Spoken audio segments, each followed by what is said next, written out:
Welcome back. Our next guest self-describes as Ireland's most successful poor comedian. From comedy to the classroom, mum to the Muntor. It's Julie J. Good morning. Hi guys, so great to see you. I was like, oh Did I say that? Like, who said that about me? Oh, I said it about myself. Yes. We said that you love Pat Kenny, and you said, did I say that? I know. I definitely did mention my love for Pat Kenny. Do you know when it was actually? Because I was asked to go on the Pat Kenny show a couple of years ago. The producer rang me, said, do you want to do the Pat Kenny show? I said, do I? Because it was my first celebrity crush.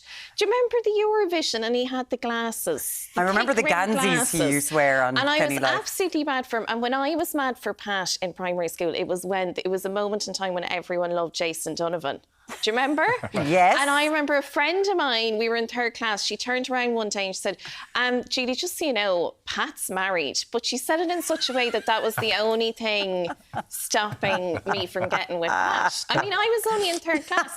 So then the producer rang. She said, do you want to do Pat Kenny show? I said, do I? Told her, mad for Pat. And it was all set. And then the following week, she rang me the day before, or a researcher. And anyway, I was telling the researcher, I love Pat. He was my first celebrity crush. I still think Kathy's just a fling. Like, there could be hope for us. And then there was a kind of a pregnant pause, and he said, Julie, I've bad news. It's Ivan Yates tomorrow. And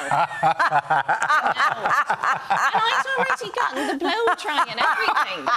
So I turned up, and Ivan, to be fair, met me in the foyer, and he really took it like a champ. He said, look, I hear I'm a terrible disappointment. And I said, no, it's just, I'm mad for Pat. And then we did have a bit of a joke, because I said, maybe that's why Pat isn't in today. Maybe I was too mad for Pat. He got a sixth cert. When the producer rang me. And he did say, yeah, I noticed there was a squad car outside. So I think that's probably why he wasn't in work that day. So can we get Julie, like, hello, is Pat there? Is he working at the... He takes a couple of months off in the summer. We'll get on to him, yeah, You need to get on the Pat... You have to get on the Pat Kenny show. But I've built it up so much now. They say don't meet your heroes. I know. But I think... What if he's not wearing the glasses that you like? What if he's not wearing the Ganzi that you like? I know. Well, look, I'll bring glasses just in case. Okay, do bring the glasses. Like, would you mind? I've brought a prop. If you don't mind, Pat. I think he's going gonna to think this is total baby reindeer situation. Tell us, you were telling us you're feeling a bit dusty. You were at Alanis Morissette last night. Was that Alanis? Yeah. Oh, it was great. Really, yeah, no, it was really lovely. Taking it back, old school again, isn't it? It was fantastic. She was so good, because Fred got me Alanis Morissette tickets for Christmas. Yeah.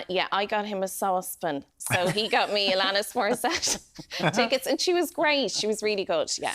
Yeah, so you're alive. You're alive today. You're able to go. It was all like, speaking of menopause knickers, it was all like women of a certain age, and there was just such a lovely vibe. It was great. It's everyone who had that. In 1995, we had 11 copies of Alanis Morissette, one in easy reach at all times. Oh, yeah. She was great. So with that, because you're at the end of, because you do a bit of part-time, like obviously we've got the comedy. We know you write the column in the Irish Examiner, which is just so funny. Oh, it's brilliant. So you got the kids. But you did a bit of part-time teaching this year. I went back teaching, yeah. I have to get that mortgage over the line. That's it, is it? Well, I did. I was saying that, because I do love comedy, but I also love mortgage approvals. So we've gone back teaching, but I actually really enjoy it, because I'm teaching in Dingle, and sure, it's great, because obviously all the kids know you.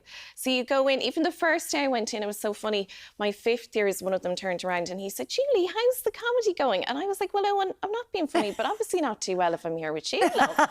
And they're great. They're so much fun. And then I have a few first years, and I was laughing. I bumped into one of my first years last week, and she was with her dad, and her dad, I just said hi, and she said hi. And the dad said, who's that? And she said, my English teacher. And I was like, I really need to work on my profile, because even my students' parents don't know who I am. But it's great. And I think, they've been really lovely. And even a few of the kids now during the year were saying, Julie, you should really pursue the comedy like full-time. That's your dream. So I was laughing, because I was saying to somebody yesterday, I don't know if that means I'm like they're supportive of my comedy, or am I a terrible teacher? They're like, listen, I don't know, is this for you? Maybe stick to the stage, if you don't mind. Nice. They're so sweet and so nice. This doesn't sound like the teenagers in ever. We talk about all the time. No, they're really good, and like they're so good. Now it is a particularly lovely school, public school in Dingle. Like they're lovely. But even actually one day there a few weeks ago, went into the classroom and the kids were saying, Julie, why does it say gullible on the ceiling? And I was like, listen, come on now. If you think I'm going to fall for that one, stop pulling my leg. And they were like, no, why does it say gullible on the ceiling? And then one of them was leaving and he said, Julie, no, it actually does say gullible on the ceiling. We were genuinely just wondering. But I looked up then and I saw gullible on the ceiling. There was I thinking I was like Michelle Pfeiffer, Dangerous Minds. I was like, oh, this is how it starts. First you forget the journal and now you want me to look up. But you forget that they're so good. They're just so well behaved. And then I went into the next room and gullible was also on the ceiling. So I said, okay, this is obviously a thing. But I was just on high alert. I presumed they were taking a mickey. Which? Why was gullible on the ceiling? No, we'll never know. Never know who did it. It's one of those eternal mysteries, but I was determined not to look up. Very literal children to actually put the gullible on the ceiling. And do they call you Julie? It's one of those cool schools. It is a cool school. No Muntor. Yeah. And they do actually, I try to have a bit of a delineation between comedy and the classroom. And obviously I'm Julie in school and Julie J doing the comedy, but they just call me Julie J, which is fine. And then they're disgusted because I pop up on their TikTok and I do feel bad for them. It's probably like seeing your teacher in a nightclub. You know, it's just not what you want to see. So I feel terrible for them, really. That's the modern day equivalent. It's cool at the start, I'd say, but then actually having to sit, I think they think I'm a very sad individual, which I am. But it's quite important, though, because yourself and Fred Cook, of course, are both comedians. Yeah. And it's difficult, as you say, to get a mortgage, next to impossible, if you're both kind of self-contractors trying to get this. Yeah, it is tricky. Like, I definitely feel, you know, back in the day, like 20 years ago, I mean, you could meet a guy on a Wednesday. By Thursday, you had a mortgage for 120% approval.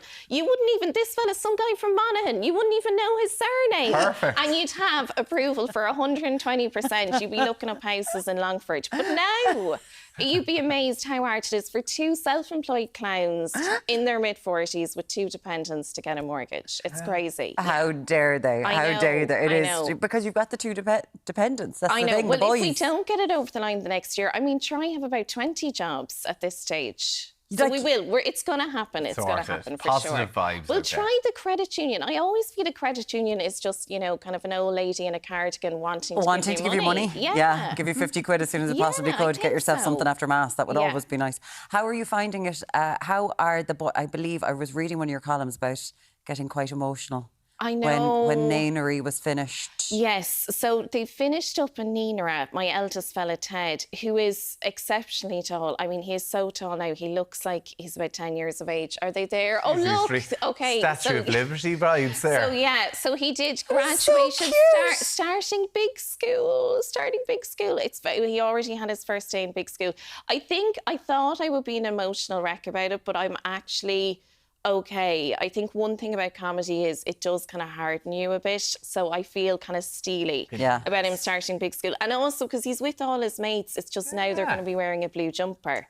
Do you know that's the only difference I feel? So big, so quick though as well. Are you enjoying the article, the writing the Examiner? I love it. And do you know what? It's basically me just penning my dream journal every week. And you forget it. You forget, of course, it's essentially like a private conversation. And I feel it's a private conversation when I'm writing it. And then people come up and say things to you. But it's nice. And it's nice for the kids as well, because it's kind of, you know, a record that you were there present throughout. That I was there in your life. So it's nice. Yeah, it's lovely. And then even when you're out and about and you're meeting people, as I said, Ted is so tall and it's so funny. Even the last day we were off on a walk and somebody came up and said, oh, I read your article. And, you know, they were saying, oh, Ted, you're so tall.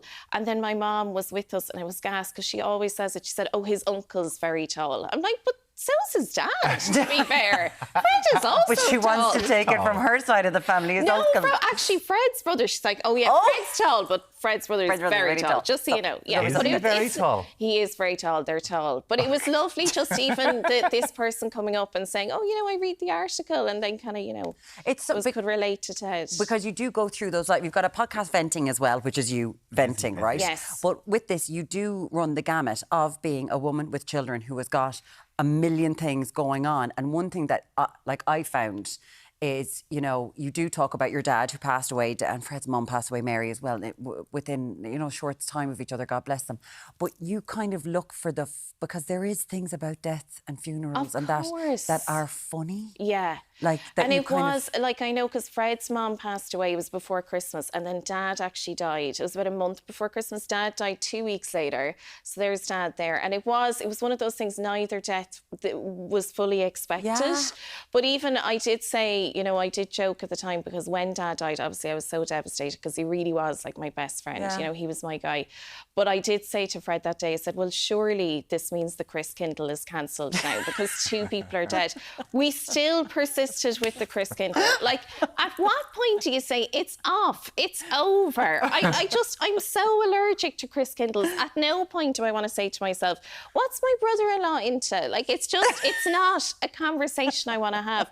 So there were definitely funny moments. And even I was laughing because, you know, Dad's funeral was the day before Christmas Eve. Obviously very sad. But then there was this funny moment where I looked over at the graveside and my auntie was wearing a Santa hat.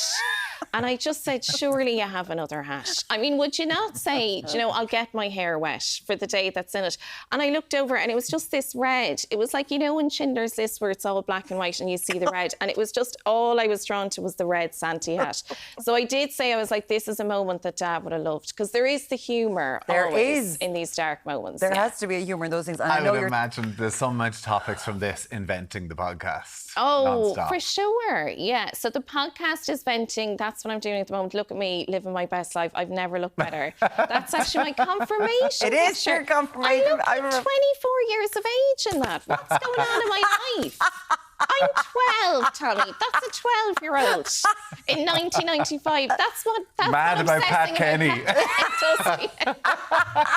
It ages you. It ages you. So I yeah. can see why he was so excited So- for you to come on the show. That's it. Yeah. Well, we know that we're talking about with your new comedy show. You're going to be at the Paddy Power Comedy Festival, aren't I'm going you? to be there at the end of the month. Yeah. Yeah, you're there. And I'm going to be in the Ivy Gardens. Always a great weekend. It's going to be the end of the month. And then I've got the podcast Venting. Make So sure do that check that out. you check it out wherever you get your podcast, because I swear you're one of the funniest people I've ever met in my life. I adore it. And the Irish Examiner column, it's always just so good. Oh, and you thanks, touch on Lauren. everything. It's been a pleasure having you, Judy J. Thanks for coming in. Thanks so much, Love guys. that, Judy. So great having you in. Thank you.